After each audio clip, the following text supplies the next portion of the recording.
रचना, असंख्य ब्रह्मांडों के स्वामी, जगत गुरु, तीनों लोकों में प्रवेश करके सबका पालन पोषण करने वाले राजाधिराज, आत्माधार, नाथों के नाथ, देवों के देव महादेव, सर्वेश्वर महेश्वर, मृत्युंजय, अजरो अमर, आदि अनादि, सनातनी प्रभु, जगत पिता जगदीश्वर, 1008 की उपाधि के वास्तविक अधिकारी, अकाल मूर्त, शब्द स्वरूपी राम, परम पूज्य, परम धनी, परम संत, परम पुरुष, परम हंस, परम दयालु, दया के निधि, वासुदेव, सर्वगतम ब्रह्म, राजेश्वर, संत शिरोमणि सतगुरु रामपाल जी परमेश्वर जी के चरण कमल में देश विदेश से हम सभी सत्सेवक भाई बहनों का अनंत कोटि दंडोत प्रणाम। और आप सभी भाई बहनों को दास की तरफ से प्यार भरा सत साहिब। भाई और बहनों, परमपिता परमात्मा सतगुरु रामपाल जी भगवान ने आप और हम सभी भाई बहनों पे एक विशेष मेहर कर रखी है, एक रजा कर रखी है। उस रजा के बदले में यदि हम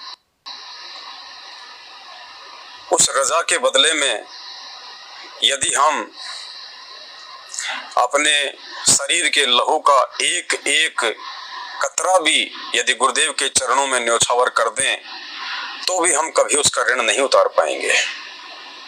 और वो अति विशेष रजा है। सतगुरु रामपाल जी भगवान ने हम सभी आत्माओं को उनके यथार्थ 13वें कबीर पंथ की साध संगति से जोड़ रखा है। साध संगति यानी सच्चे भक्तों का मार्ग, जो भगत मर्यादा में रहते हैं, जो भगत अपने गुरुदेव को परमेश्वर मानते हैं, जिन भक्तों का मुख्य मकसद केवल एक ही है, मर्यादा में रह के सतलोक प्राप्ति। इससे बड़ी रजा इस कलयुग की बिचली पीढ़ी में काल भगवान के भवसागर से पार होने के लिए दूसरी नहीं हो सकती है। क्योंकि साध संगति से ही परमात्मा अपने हीरे मोती लाल की छटनी करेंगे, जिन आत्माओं को परमेश्वर ने इसी समय इसी जन्म में सतलोक में लेके जाना होगा।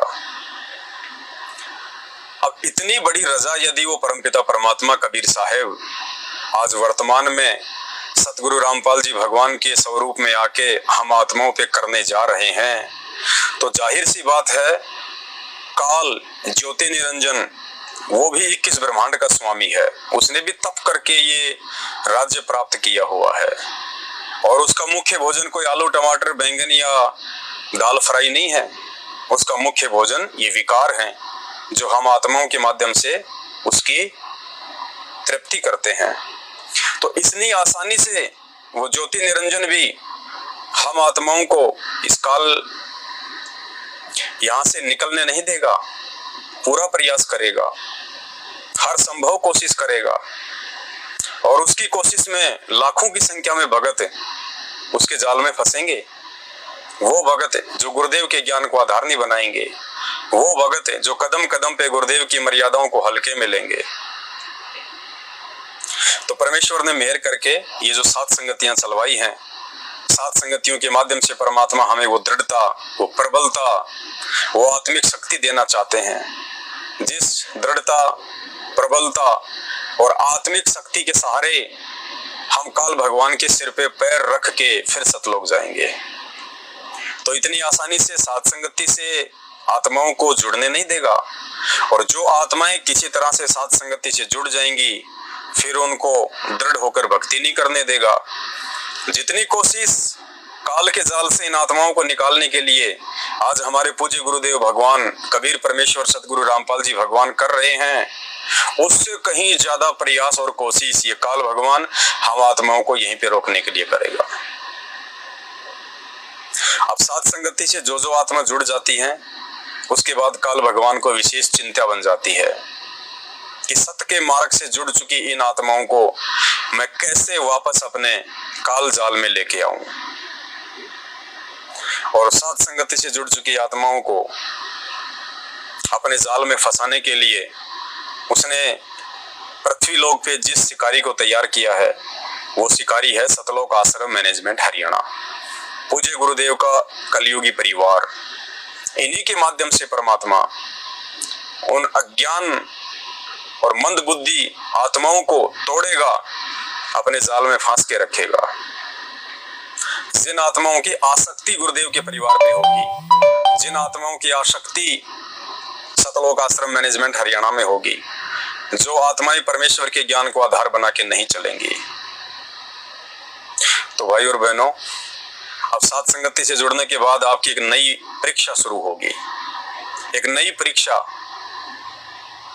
और एक चीज आप सभी भाई बहन अच्छे से समझ लें, दास तो आप सभी को हर साथ संगति में कहता आया है, पहले भी कहता आया है, एक बार फिर से रिपीट कर देता हूं कि मुझ पवन दास के साथ में पूज्य गुरुदेव भगवान केवल उन्हीं आत्माओं को जोड़ेंगे, या मुझ पवन दास के साथ में ज्यादातर संपर्क में या बार बार संपर्क में यदि कोई आत्मा आ रही है तो उस आत्मा ने ये विचार कर लेना चाहिए कि परमेश्वर के वो आत्मा अति निकट है, वो आत्मा परमेश्वर को बहुत प्यारी है, वो आत्मा परमेश्वर के हीरे मोती लाल हैं, जिनको परमेश्वर दास के निकट रख के और मर्यादाओं में रख के इसी जन्म में सतलोक लेके जाना चाहते हैं। अब जो आत्माएं साध संगति में आएंगी और विशेषकर दास के बार बार संपर्क में आएंगी तो काल भगवान को भी उतनी ही चिंता बन जाएगी, काल भगवान भी उतना ही परेशान हो जाएगा उन आत्माओं को लेके, जितना चिंतित परमेश्वर उन आत्माओं को सतलोक भेजने के लिए है, काल भगवान भी उससे कहीं ज्यादा चिंतित उन आत्माओं को साध संगति से वापस तोड़ने के लिए हो जाएगा। और ऐसा बहुत बार हो चुका है। जो आत्माएं मेरे साथ में थी, काल भगवान ने उन सभी आत्माओं को वापस अपने जाल में ले लिया, ज्यादातर आत्माओं को। उसके बाद में 2022 की परीक्षा हुई, फिर भी काफी आत्माएं जो दास के संग में ज्यादा थी, वो आत्माएं भी वही कार्य कर रही थी परमेश्वर का, जिस कार्य को करने के लिए परमेश्वर ने दास को निमित्त बनाया। जैसे अपने मुरादाबाद से पवन भगत जी थे, विक्रम दास जी थे, उनके यहाँ भी लगातार सत्संगतियां हो रही थी। वे भी सत्संगतियों में लगातार अपने प्रवचन सुना के भाई बहनों को संबोधित करते थे। तो काल भगवान से देखा नहीं गया उन आत्माओं को काल के जाल से बाहर निकलते हुए, और काल भगवान ने अंत में उन आत्माओं को भी अपनी गिरफ्त में ले लिया। ठीक ऐसा ही अब वर्तमान में भी काल भगवान करेगा। और वर्तमान में पुण्यात्माओं, दास आपको पहले ही बता देता है कि काल भगवान आपके ऊपर क्या क्या जाल फैलाएगा, कैसे कैसे डोरे डालेगा, जिनसे आप सावधान रह सकें। आप पहले ही सतर्क हो जाएं कि हाँ, ये काल भगवान की निशानी है कि अब वो मुझे साथ संगति से दूर करना चाहता है। सबसे पहला डोरा है, सबसे पहला जाल काल भगवान का, सतलोक आश्रम मैनेजमेंट हरियाणा के माध्यम से पीले पर्चे निकालकर आपकी सभी नामदान केंद्रों से, आश्रमों से नो एंट्री की जाएगी। फिर भी यदि आप नहीं माने, फिर आपके नाम का एक पीला पर्चा आएगा जिसमें आपको गुरुद्रोही कहा जाएगा। फिर भी यदि आप नहीं माने और साथ संगति से जुड़े रहे, उसके बाद में आपके संबंधित पुलिस थाने से आपके पास में फोन आएगा और आपको कहा जाएगा कि आपको थाने में आना है, आपके खिलाफ एक शिकायत आई है। फिर आप थाने में जाएंगे, थाने में आपको सतलोक आश्रम मैनेजमेंट हरियाणा वाले 10-15 लोग मिलेंगे। फिर वहां आपको सभी लोग मिलके, थाने वाले और मैनेजमेंट वाले सभी लोग मिलके आपको डराएंगे, धमकाएंगे, क्योंकि कर वो कुछ नहीं सकते।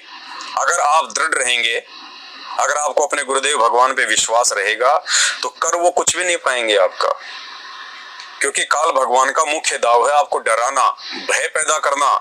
ये उसका प्रथम अटैक है। जैसे हाथी के ऊपर कोई व्यक्ति बैठा है तो कुत्तों का प्रथम अटैक क्या होता है, कुत्तों का प्रथम काम क्या होता है, भौंकना। वो ऐसे भौंकना शुरू कर देंगे और चारों तरफ उस हाथी को घेर के ऐसे भौं भौं करेंगे, आपके अंदर भय पैदा हो जाएगा कि बस ये तो मुझे काटने वाले हैं। लेकिन आपको उस समय इतना विश्वास होना चाहिए कि कबीरा काहे को डरे सिर पर सिरजनहार, हाथी चढ़ डरिए नहीं कुत्ते भूखे हजार। हाथी का जो हसवार होता है, जो महावत होता है, वो उन कुत्तों की पहुंच से बहुत दूर होता है। कुत्ते चाहते हुए भी उसको नहीं काट पाएंगे। हाँ, यदि हम अपनी गलती से डरकर हाथी से नीचे उतर जाएंगे, फिर तो गुरुदेव ने बताया वो पैर काटेंगे, फिर नहीं छोड़ने वाले वो। तो फिर आपको थाने में बुलाएंगे, थाने में आपको मैनेजमेंट वाले भी मिलेंगे, पुलिस वाले भी उन्हीं का साथ देते हुए दिखाई देंगे, आपको डराएंगे, धमकाएंगे, आप साथ संगति से दूर हट जाइए, आप उस पवन दास के संपर्क से दूर हो जाइए। आप क्यों पवन दास को अपने घर पे बुलाते हो? क्यों आप उसको साथ संगति में बुलाते हो? क्यों आप उस पवन दास का साथ दे रहे हो? आपके ऊपर एफआईआर कर दी जाएगी, आपको जेल भेज दिया जाएगा। ये डर है काल भगवान का, सिर्फ डर। जबकि पुलिस वालों को भी इस बात का अच्छे से पता है कि इस आदमी ने ना कोई 420 की है, ना कोई ठगी की है, ना किसी का मर्डर किया है, ना ही इसने और कुछ उल्टा सीधा काम किया है जिसके बदले इसको जेल भेजा जाए, इसके ऊपर एफआईआर की जाए। लेकिन ये काल भगवान का सिस्टम है, आप सब अच्छे से जानते हैं, यहाँ सब कुछ होता है। उन पुलिस वालों को भी अच्छे से पता है कि हम किस आधार पे इसको कोर्ट में पेश करेंगे, किस आधार पे हम इसको जज साहब के सामने पेश करेंगे। उनको भी डर है इस बात का, बिना सबूत के, बिना किसी ठोस प्रमाण के वो भी आपको कोर्ट में नहीं लेके जा सकते, उनको भी जवाब देना पड़ता है। उनका जो प्रमोशन होता है वो भी इसी आधार पे होता है। अगर एफआईआर झूठी निकली तो उनका प्रमोशन रुक जाता है, तो उनको भी डर होता है, इसलिए वो आपको थाने तक सीमित रखेंगे, आपको डरा देंगे, धमका देंगे, एक दो थप्पड़ भी मार देंगे। क्योंकि परमात्मा ने बताया कि पुलिस प्रशासन का ये पहला प्रसाद है, डराना, धमकाना और एक आधा थप्पड़ मारना। क्योंकि पुलिस प्रशासन भी यदि भय बैठा के नहीं चलेगा तो समाज में कोई किसी से डरेगा ही नहीं। इसलिए उनकी भी गलती नहीं है, ये गुण उनको परमेश्वर ने दिया हुआ है। पुलिस वालों से हर आदमी डरता है, वो इसीलिए डरता है क्योंकि गुण उनको परमात्मा ने दिया हुआ है। आप एक फौजी से क्यों नहीं डरते? आप एक आर्मी वाले से क्यों नहीं डरते? आप एक सिक्योरिटी गार्ड से क्यों नहीं डरते? आप जेट सिक्योरिटी वालों से क्यों नहीं डरते? आप किसी कमांडो से क्यों नहीं डरते? आप एक खाकी वर्दी वाले पुलिस वाले से क्यों डरते हैं? ये गुण परमेश्वर ने दिया हुआ है ताकि समाज में थोड़ा भय रहे और भय के कारण लोग अपनी मर्यादा में रहें, बेवजह कोई किसी को परेशान ना करे। तो उस समय हमारे अंदर एक विश्वास होना चाहिए कि जिस परमेश्वर ने ये दुनिया बनाई है, जिस परमेश्वर ने ये पुलिस बनाई है और जिस परमेश्वर की सत्ता सभी ब्रह्मांडों के ऊपर है, मैं तो उस परमेश्वर के अधिकार क्षेत्र में हूँ। मैं तो उस परमेश्वर सतगुरु रामपाल जी भगवान का एक अदना सा शिष्य हूँ और उस परमेश्वर के सतमार्ग साथ संगति से जुड़ा हुआ हूँ। मेरा कौन क्या बिगाड़ेगा? ठीक है, परेशानियां, थोड़ी बहुत आपत्तियां आती हैं भगत के ऊपर। अगर भगत के ऊपर भी आपत्ति नहीं आएंगी तो किसके ऊपर आएंगी? भगत पे ही आपत्ति आएंगी। अगर कोई भगत होगा तो खाली नाम ले लिया, फिर गुरुजी की मर्यादा में नहीं है, गुरुजी की शिक्षाओं पे नहीं चल रहा, जगत में जाता है तो जगत वाले हाव भाव हो जाते हैं, भक्ति में है तो भगत वाले हाव भाव हो जाते हैं, वो भगत नहीं है, उसके ऊपर आपत्ति नहीं आएगी। और जब उसके ऊपर आपत्ति आएगी तो फिर उसका निराकरण भी नहीं होगा। तो हमारे ऊपर वर्तमान में अगर भक्ति करते करते, मर्यादा में रहते रहते, साथ संगति से जुड़े होने के बाद जो आपत्तियां आएंगी वो हमारी परीक्षा होगी। क्योंकि गुरुदेव भगवान साथ संगति से केवल उन्हीं आत्माओं को जोड़ेगा और विशेषकर मुझ पवन दास के ज्यादा से ज्यादा संपर्क में बार बार उन्हीं आत्माओं को लाएगा जिन आत्माओं पे परमेश्वर की विशेष मेहर होगी, जिन आत्माओं को परमात्मा ने सतलोक के लिए तैयार करना होगा। तो वही उन आत्माओं की परीक्षा भी होगी, उनके दृढ़ता की, उनके विश्वास की, उनके समर्पण की, उनके श्रद्धा भाव की। तो आपके पास में आपके संबंधित पुलिस थाने से बार बार सतलोक आश्रम मैनेजमेंट हरियाणा की बात ना मानने के चलते फिर फोन आएगा, आपके घर पे भी पुलिस आ सकती है, आपको थाने में लेके जाएंगे, आपको डराया जाएगा, धमकाया जाएगा। और फिर आप विचलित अगर होंगे, अगर आप डरेंगे, अगर आप उनके भय में आ जाएंगे तो सिर्फ दो कारणों से आप टूटेंगे। वो दो कारण कौन से हैं? प्रथम, इज्जत, कि बार बार मेरे घर पे पुलिस आ रही है, मुझे थाने में ले आए, कल को मेरे ऊपर एफआईआर होगी, मुझे जेल भेज दिया, तो समाज में मेरी क्या इज्जत रहेगी? मेरे परिवार में मेरी क्या इज्जत रहेगी? मेरे आड़ोस पड़ोस में मेरी क्या इज्जत रहेगी कि रे उसको पुलिस पकड़ के ले गई है? इज्जत, तो इज्जत हमने मिट्टी में मिलानी पड़ेगी। अगर हम परमेश्वर के भगत हैं तो परमात्मा कहते हैं मान अमान, यानी इज्जत और बेइज्जत, मान अमान करो क्यों ना कोई, मम संत जान शरण सत होई। कुछ ऐसी वाणी है परमेश्वर की कि मेरा जो भगत होगा उसको इज्जत की और बेइज्जती की कोई परवाह नहीं होगी। फिर आपको डराया जाएगा काल भगवान के द्वारा, आपके अंदर एक भय पैदा किया जाएगा आपकी संपत्ति को लेके। वर्तमान में आप जो बिजनेस कर रहे हैं, जो काम धंधा, जो व्यापार कर रहे हैं, आपको उसकी अंदर से मन के द्वारा चिंता सताने लगेगी कि मेरा तो इतना अच्छा काम धंधा चल रहा है और अगर मैं एक महीने भी अगर जेल चला गया तो पीछे से मेरा धंधा बर्बाद हो जाएगा, मेरे को तो बहुत ज्यादा संपत्ति का नुकसान हो जाएगा। लेकिन उस समय आपने ये विचार करना होगा कि जो संपत्ति परमात्मा मुझे इस काल भगवान के लोक से निकाल के सतलोक में बैठा के देने वाले हैं, उस संपत्ति के आगे तो ये बीट के बराबर है। और किस संपत्ति और किस इज्जत की मैं यहाँ पे भूख समझ रहा हूँ, किस इज्जत और संपत्ति की मुझे चिंता है यहाँ पे। अरे मेरे बाप सतगुरु रामपाल जी भगवान जब 2014 बरवाला कांड के बाद उनको पुलिस लेके गई तो परमात्मा 100 करोड़ की संपत्ति बरवाला आश्रम को ठोकर मार के चले गए। पूरी दुनिया में जिस परम संत का नाम था, लाखों की संख्या में जिनके फॉलोवर हैं, उस परमेश्वर ने अपनी इज्जत की चिंता नहीं करी, उन्होंने संपत्ति की चिंता नहीं करी, उन्होंने परिवार की चिंता नहीं करी, उन्होंने अपने लाखों भक्तों की भी चिंता नहीं करी कि इनमें से कितने भक्ति पे रहेंगे और कितने टूटेंगे। क्यों नहीं की? परमात्मा एक भगत के रूप में हमें दिखाना चाहते हैं कि अगर आपको पता है कि मेरा मार्ग सत्य है, मेरी भक्ति सही है, मेरा गुरु सत्य है और मैं जो भी कुछ कर रहा हूँ सत्य के लिए कर रहा हूँ, अपने आत्म कल्याण के लिए कर रहा हूँ, अपने गुरुदेव भगवान को खुश करने के लिए कर रहा हूँ, फिर चिंता काहेगी? फिर किस चीज की टेंशन? तो विशेषकर 2 ही डर आपको सताएंगे, एक इज्जत और एक संपत्ति का डर। पीछे से मेरा परिवार कैसे रहेगा, मेरा काम धंधा कैसे चलेगा। उस समय पुण्यात्माओं हमने विशेष तौर पे सतर्क होना पड़ेगा, हमें ध्यान रखना पड़ेगा कि हम जो ये प्रयास कर रहे हैं ना, 3 समय की आरती, मंत्र, सुमरण, सत्संग सुनना, ये मर्यादाएं निभाना, ये हम क्यों कर रहे हैं? सतलोक जाने के लिए। और सतलोक जाएंगे तो ये शरीर मिट्टी में मिलाना पड़ेगा, मिट्टी में मिले बिना हम सतलोक नहीं जा सकते। आज नहीं तो कल ये संपत्ति भी छूटेगी, ये परिवार भी छूटेगा, ये झूठी शानो शौकत और इज्जत भी छूटेगी अगर परमेश्वर की प्राप्ति करनी है तो। और जिस आत्मा को परमात्मा इसी जन्म में सतलोक लेके जाएगा, यदि परमेश्वर ने ठान लिया कि इस आत्मा को मैं इसी जन्म में सतलोक लेके जाऊंगा, तो परमात्मा हर प्रकार से उस आत्मा को मिट्टी में मिलाएगा, हर प्रकार से। पुण्यात्मा एक किसान होता है, किसान जब खेत से फसल को घर पे लेके आता है तो कुछ अनाज तो अपने खाने के लिए रख लेता है, कुछ अनाज बेचने के लिए रख लेता है और कुछ अनाज सुरक्षित मुंह बांध के रख देता है अगली फसल के लिए बीज के रूप में। और वो बीज बड़ा खुश होता है क्योंकि किसान बीज को बड़ा संभाल के रखता है, उसमें केमिकल मिला के, उसमें दवाइयां मिला के, उसको साफ सफाई करके कि ये खराब ना हो जाए, उसको सुरक्षित रखेगा। बाकी अनाज को वो बोरियों में भर भर के रख देगा, लेकिन बीज को किसी लोहे के ड्रम में या स्टील के ड्रम में रखेगा और मुंह बांध के रखेगा कि इसको कोई नुकसान ना पहुंचा दे, इसके अंदर किसी प्रकार के कोई जानवर ना लग जाए, घुन वगैरह ना लग जाए। तो वो जो बीज होता है ना, वो बड़ा प्रसन्न होता है कि देखो मेरी कितनी इज्जत की जा रही है, मैं कितना इंपॉर्टेंट हूं इस किसान के लिए। और बाकी देखो, बाकी अनाज देखो चक्की पे जाता है, उसका कचूमर निकल रहा है, उसको पीसा जाता है, और वो देखो अनाज उसको बेच दिया उसने, व्यापारी को बेच दिया, और मुझे देखो कितनी इज्जत से रखे हुए हैं।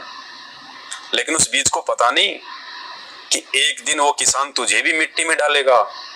वो इतने दिनों से तेरी सार संभाल क्यों कर रहा है, तेरी इज्जत क्यों कर रहा है, तेरे ऊपर किसी प्रकार की कोई आपत्ति और आंच क्यों नहीं आने दे रहा। वो किसान तुझे भी एक दिन मिट्टी में डालेगा, और जब समय आएगा बिजाई का तो उस बीज को वो किसान मिट्टी में डालेगा। और उस समय यदि वो बीज डर जाएगा, भय मुक्त हो जाएगा, दुखी हो जाएगा, परेशान हो जाएगा कि मेरी तो बेइज्जती कर दी इसने मिट्टी में डाल के, मेरे को इसने गंदा कर दिया मिट्टी में डाल के, और नाराज हो जाए, अपने आप को मायूस समझने लगे और वो गड़ जाए, तो फिर उससे नई फसल तैयार नहीं होती है, वो मिट्टी में ही दब के रह जाएगा। फिर उसको कीड़े खाते हैं, कीड़े। और यदि वो बीज समझ जाएगा कि हाँ, इस किसान ने इतने दिनों से मेरी इतनी सार संभाल क्यों की, ये गुरुदेव भगवान ने मुझे अपने पलकों पे क्यों रखा, इतने दिनों से परमात्मा ने मुझे नाम दीक्षा दे के अपनी मर्यादा में रखा, मेरे हर काम सारे परमात्मा ने, मेरे हर संकटों का निवारण किया इस किसान रूपी परमात्मा ने, मेरे ऊपर कोई आपत्ति नहीं आने दी, कोई आंच नहीं आने दी, मुझे अपने हाथों पे रखा हर आपत्ति में। और यदि आगे चल के फिर वो परमात्मा आपके ऊपर कोई संकट छोड़ रहा है, आपके ऊपर कोई दुख और तकलीफें आने दे रहा है, तो फिर उस भगत आत्मा ने परेशान नहीं होना चाहिए, उसने दुखी नहीं होना चाहिए, मायूस नहीं होना चाहिए। उस किसान रूपी सतगुरु के प्रति मन में कोई दोष पैदा नहीं करना चाहिए, क्योंकि उस किसान ने संभाल के इसीलिए रखा था कि मैं अब इस बीज से नई फसल पैदा करूंगा, इस 40 किलो अनाज से मैं 40 मन फसल पैदा करूंगा। वो उस फसल से और फसल पैदा करना चाहता है, इसलिए वो उसको मिट्टी में डाल रहा है। तो भगत के ऊपर जब आपत्ति आएगी, कोई विपत्ति आएगी, कोई संकट आएगा, कोई परेशानी आएंगी, तो समझ लेना चाहिए कि परमात्मा उस भगत को सतलोक के लिए तैयार कर रहा है। सदा सदा के लिए परमात्मा उस आत्मा के काल के फंद काटना चाहता है। सदा सदा के लिए 84 लाख योनियों से परमेश्वर उस आत्मा को बाहर करना चाहता है। तो उस समय उस भगत आत्मा ने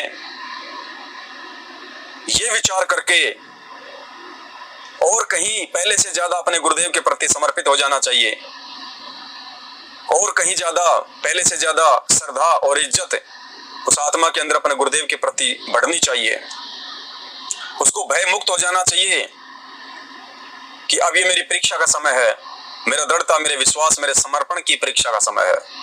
परमात्मा मुझे सतलोक के लिए तैयार करना चाहते हैं और काल भगवान इसी समय मुझे तोड़ेगा, क्योंकि वही समय होता है परमेश्वर के द्वारा परीक्षा का, और वही समय होता है काल भगवान के द्वारा पूरी कोशिश करके उस आत्मा को तोड़ने का। और एक चीज हमें उस समय और ध्यान रहनी चाहिए, जो परमात्मा ने हमें सत्संगों में बताई, अपने ज्ञान में बताई। पुण्यात्माओं, नाम दीक्षा लेने के बाद और विशेषकर जब आप पूरी तरह से परमेश्वर के प्रति समर्पित हो जाओगे, जब आप सत्य की राह पे चल पड़ोगे, आप देखा देखी में नहीं चलोगे, आप दृढ़ होकर अपना एक ही टारगेट बना लोगे कि मुझे सतलोक जाना है, वो समय होगा फिर आपके ऊपर आपत्तियों का, विपत्तियों का। क्योंकि जब तक एक भगत आत्मा को ज्ञान नहीं होता है, तब तक परमात्मा उसे अपनी पलकों पे रखता, अपने हाथों पे रखता है, उसके ऊपर आपत्ति नहीं आने देता, क्योंकि परमेश्वर को पता है नई नई आत्मा है, अभी थोड़ा समय देता हूं इसको ज्ञान समझने के लिए, थोड़ी इसके अंदर दृढ़ता आए। और जब वो आत्मा पूरी तरह से ज्ञानवान हो जाती है, दृढ़ हो जाती है, उसे अपने मानव जीवन का मकसद समझ में आ जाता है, फिर परमेश्वर उस आत्मा को हीरा बनाना चाहता है, हीरा। फिर उसके ऊपर घण की चोट मारेगा धीरे धीरे, फिर परमेश्वर उस मटके को ऊपर से चोट मारेगा लेकिन नीचे से हाथ भी रखेगा, क्योंकि परमात्मा उन थोड़ी बहुत आपत्तियों में, उन दुख और समस्याओं में ही उस भगत की परख करेगा, उसकी पहचान करेगा कि देखता हूं मेरे से इतना ज्ञान लेने के बाद, इतने सत्संग सुनने के बाद, सत्य और असत्य से इतना परिचित होने के बाद, इसको मेरे ऊपर विश्वास है या नहीं है, ये सतलोक जाने के लिए तैयार हुआ है या नहीं है, इस काल भगवान की मोह माया और प्रॉपर्टी के प्रति अभी भी इसकी थोड़ी बहुत इज्जत या लालसा शेष है या नहीं है। फिर परमात्मा हमारी परीक्षा लेगा ज्ञान होने के बाद। और फिर हमें पुण्यात्माओं पता होना चाहिए, उस समय जब हमारे ऊपर वो संकट आए तो डगमग होने के बजाय हमारे को और अधिक ज्यादा दृढ़ होना चाहिए, ये सोचकर कि ये जो दुख और आपत्तियां मेरे ऊपर आ रही है ना, ये जानबूझ के परमेश्वर मुझे दे रहा है, जानबूझ कर। क्योंकि परमेश्वर की वाणी है कि जलाऊं भी, तपाऊं भी और चिमटे से खाल उतारूं, फिर भी जो ले नाम हमारा मैं उसको पार उतारूं। यानी वो चिमटे से खाल उतारने का काम परमात्मा खुद करेगा।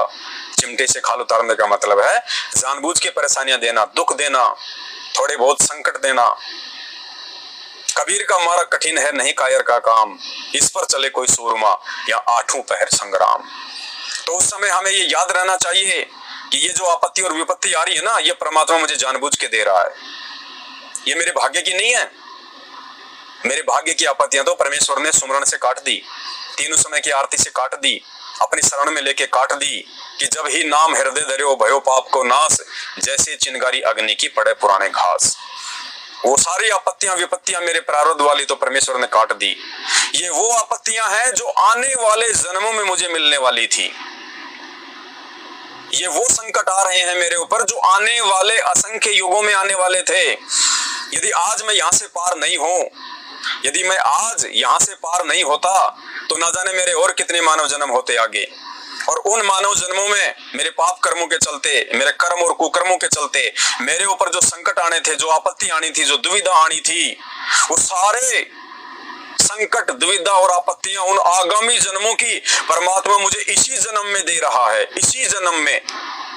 जो आपत्तियां मुझे आज इस भक्ति से दूर हटके आगामी असंख्य मानव जन्मों में मिलने वाली थी, आज मुझे इसी जन्म में सतलोक ले जाने के लिए, मेरा मोक्ष करने के लिए परमेश्वर मेरी उन आगामी सभी आपत्तियों को आज ही इकट्ठा करके मेरे सामने पेश कर रहे हैं। हल्के में संत शरण में आने से आई टले भला, जय मस्तक में सूली हो व कांटे में टुल जा। वो घोर आपत्तियां, वो घोर संकट, वो घोर परेशानियां जो इस परमेश्वर से दूर होके मुझे आगामी जन्मों में मिलने वाली थी, परमात्मा इतना दयालु है, उन सभी आपत्तियों को परमात्मा आज एक साथ मेरे सामने ले आया है और उनको सहन करने के लिए परमात्मा मुझे शक्ति भी दे रहा है। पल पल परमेश्वर मेरे साथ में है, शब्द रूप में मेरे इर्द गिर्द है, मुझे हिम्मत भी वही दे रहा है, मेरे आत्मविश्वास को दृढ़ता भी वो परमात्मा ही दे रहा है। वरना मुझ 2 कोटि के जीव की क्या औकात जो परमेश्वर परीक्षा ले और मैं पास हो जाऊं। मैं तो काल लोक की 8वीं 10वीं 12वीं की परीक्षा में भी पास होने के लायक नहीं, उसमें भी सप्लीमेंट्री आती थी। और भगवान किसी की परीक्षा ले और जीव परीक्षा दे दे नहीं। तो पुण्यात्माओं, ये परमेश्वर के खेल होते हैं। गरीब कच्चा हीरा किरच हो नहीं सहगन मार, ऐसा ये मन हो रहा लेखा लेकर तार। यदि जब कभी हमारे जीवन में इस प्रकार की कोई आपत्ति या दुख तकलीफ सतगुरु धारण करने के बाद, नकली सतगुरु नहीं, सच्चा सतगुरु धारण करने के बाद जब आती हैं, तो समझ लेना चाहिए कि वो आपत्तियां परमेश्वर ठोक बजाकर हमारे को भक्ति मार्ग पे दृढ़ करने के लिए ले रहा है। तो यदि आपको पुलिस स्टेशन में बुलाया जाए, या आपके ऊपर आपके अपने परिवार के द्वारा कोई दबाव डाला जाए, या फिर आपके ऊपर अपने ही भगत भाई बहनों के द्वारा जो पहले आपके साथ में थे, जो अब सतलोक आश्रम मैनेजमेंट हरियाणा के साथ में है, उनके द्वारा भी आपके ऊपर दबाव डलवाया जाएगा कि आप तो बहुत अच्छे भगत थे, आप तो बढ़ चढ़ के सेवा में आगे रहते थे, आप कैसे उस पवनदास के संपर्क में आ गए, आप कैसे साथ संगति से जुड़ गए, आपने क्यों अपनी व्हाट्सएप पे फेसबुक पे साथ संगति का लोगो लगा लिया। तो परमात्मा हर प्रकार से चेक करेगा भगत कि देखें मैं इसको बेइज्जत भी करके देखूंगा, कहीं इसको अपनी इज्जत की चिंता तो नहीं है। अगर इज्जत की चिंता है तो फिर मुझे इसको जन्म देना पड़ेगा।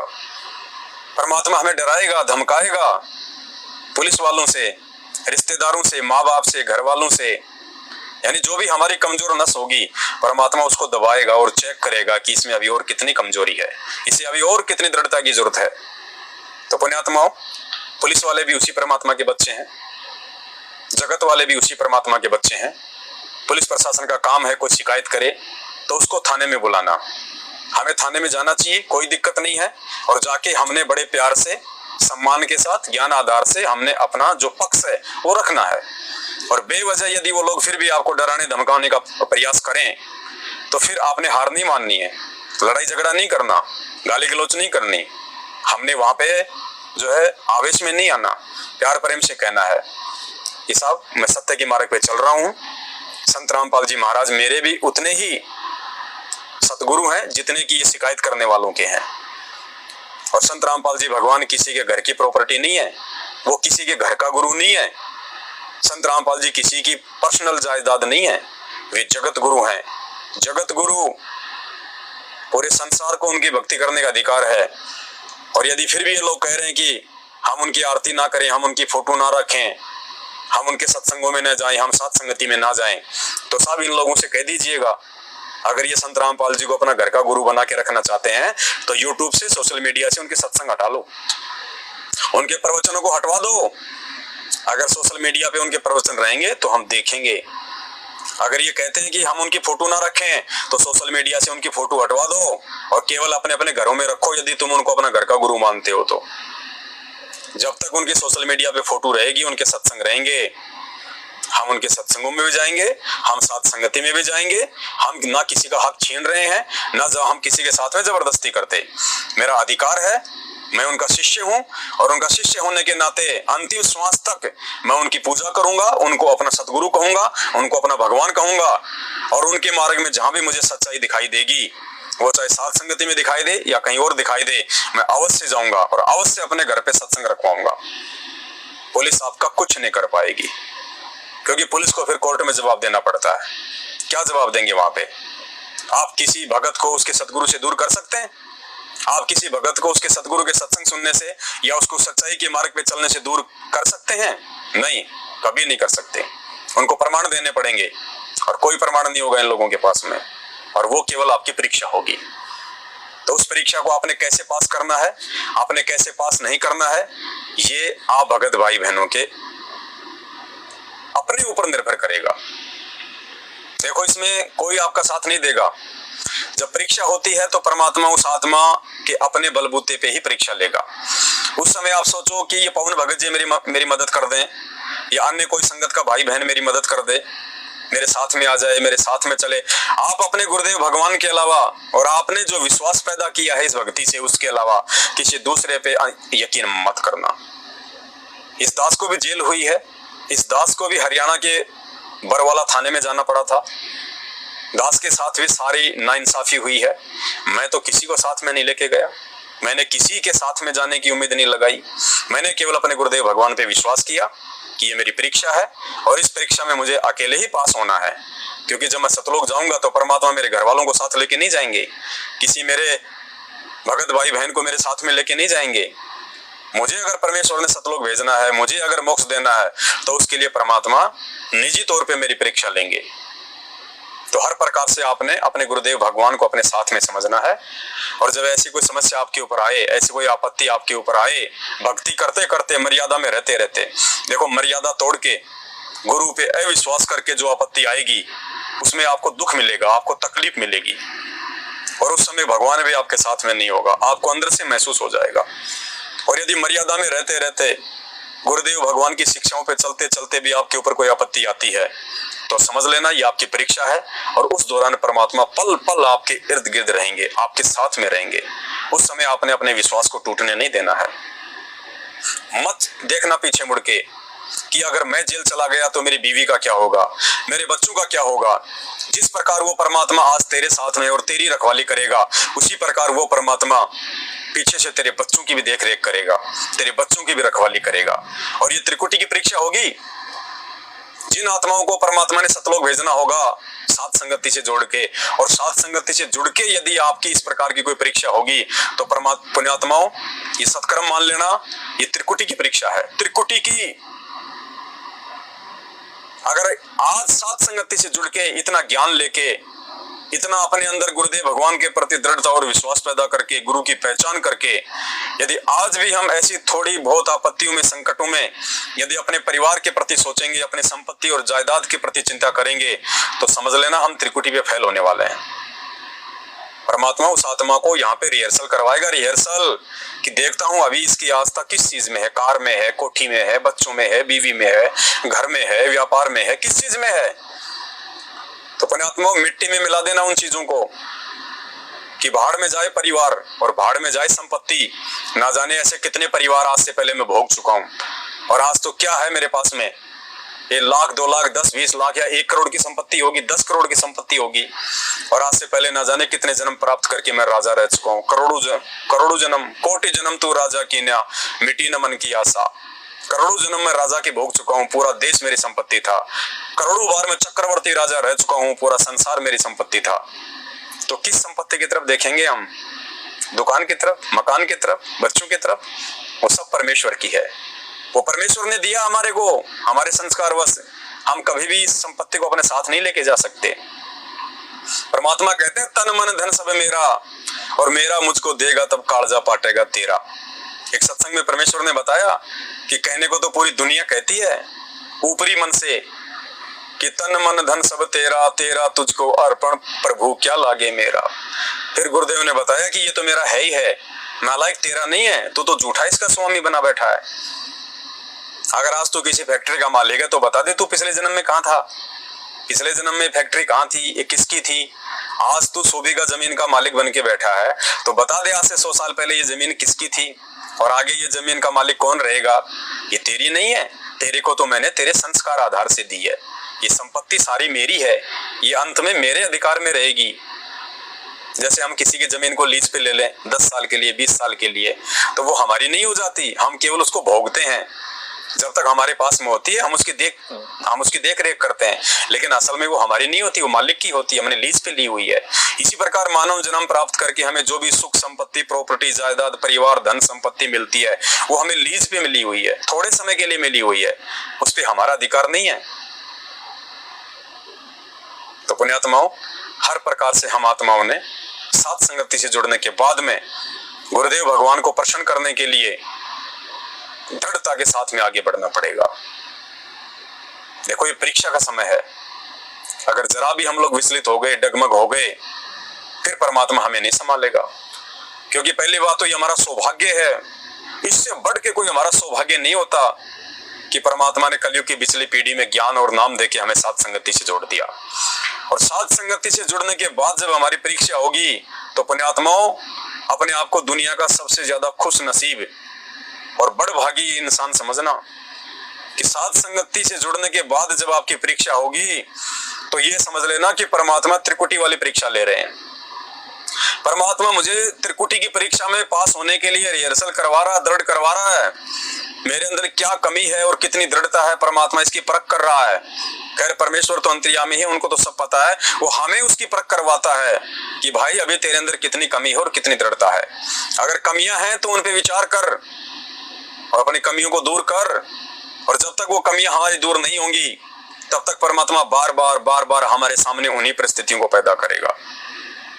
तो भाई और बहनों, ये कलयुग की बिचली पीढ़ी का समय है। भगवान ने विशेष रजा करके हमें साथ संगति से जोड़ दिया है। इससे बढ़ के मौका हमें नहीं मिलेगा। फिर वो परमात्मा असंख्य जन्मों तक नहीं संभालेगा। और आज इतना संघर्ष करके, इतने पापड़ बेल के, दुनिया से इतना दुश्मनी मोल लेके, खुद अपने भगत भाई बहनों से जो अनजान है, समझ नहीं रहे, ना भगवान को समझ रहे, ना उनके मिशन को समझ रहे, ना साध संगति को समझ रहे, वो भी हमें अपना दुश्मन मान बैठे हैं। और उसी दुश्मनाई के चलते काल प्रेरणा से खुद हमारे भगत भाई बहन हमारे ऊपर FIR करवा रहे हैं, हमें जेल भिजवा रहे हैं। तो आने वाले समय में पुण्यात्मा उन भगत भाई बहनों के साथ में तो क्या बीतेगी, ये तो परमेश्वर ने पहले से लिख रखा है। और क्या बीतेगा उनके साथ में, परमात्मा उनको क्षमा नहीं करेगा जो इतनी बड़ी अज्ञानता का परिचय दे रहे हैं। और वैसे भी परमेश्वर ने कह रखा है कि इस मार्ग में यदि आपको कोई दूसरा भगत समझ में नहीं आता तो छोड़ दो। क्यों उसके पीछे लगे हो, क्यों अपने कर्म फोड़ रहे हो? अगर तुम्हें मार्ग समझ में आ गया तो तुम अपनी भक्ति करो, भाई बहनों को ज्ञान आधार से समझाओ, प्यार प्रेम से समझाओ। तो पुण्यात्माओं, सतगुरुदेव जी के बाद आज ज्ञान आधार से उनकी गैर हाजिरी में ये साथ संगति से जुड़े भाई बहनों की एक जिम्मेदारी बनती है कि हम अपने परमेश्वर के पथ चिन्हों पे चलें, ज्ञान आधार से चलें।